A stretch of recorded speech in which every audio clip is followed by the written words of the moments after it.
Hi friends, welcome to cine family two. ప్రముఖ G Telugu ఛానల్లో ప్రసారమవుతున్న super duper hit serial ప్రేమ ఎంత మధురం.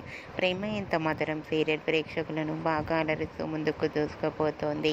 ఈ serial heroine Sriram Venkat and Varsha Arya అను క్యారెక్టర్లో చాలా అద్భుతంగా నటిస్తూ మంచి పాపులారిటీని క్రేజ్ను దక్కించుకున్నారు. ఈ సీరియల్కి సంబంధించిన ప్రతి లేటెస్ట్ అప్డేట్స్ని ఎప్పటికప్పుడు షేర్ చేస్తూ ఉంటారు. అయితే రీసెంట్గా ప్రేమ ఎంత మధురం serial heroine Arya Anu and team అందరూ షూటింగ్ లొకేషన్ లేటెస్ట్ ఫొటోస్ను షేర్ చేశారు. ఆ ఫొటోస్లో ఆర్య తన కూతురుతో కలిసి షూటింగ్ యాప్లో చాలా సరదాగా హ్యాపీగా ఎంజాయ్ చేస్తూ కనిపించారు. ఆ ఫొటోస్ చూసిన వారంతా సూపర్ అండ్ నైస్ పిక్స్ అంటూ కామెంట్స్ పెడుతున్నారు. మీకు కూడా ప్రేమ ఎంత మధురం serial team latest shooting location photos మీకు నచ్చినట్లయితే మీ అభిప్రాయాన్ని మీ కామెంట్ రూపంలో తెలియజేస్తూ లైక్ చేయండి, షేర్ చేయండి. మరిన్ని ఇంట్రెస్టింగ్ అండ్ లేటెస్ట్ అప్డేట్స్ కోసం మా సినీ ఫ్యామిలీ టూ ఛానల్ని సబ్స్క్రైబ్ చేసుకోండి.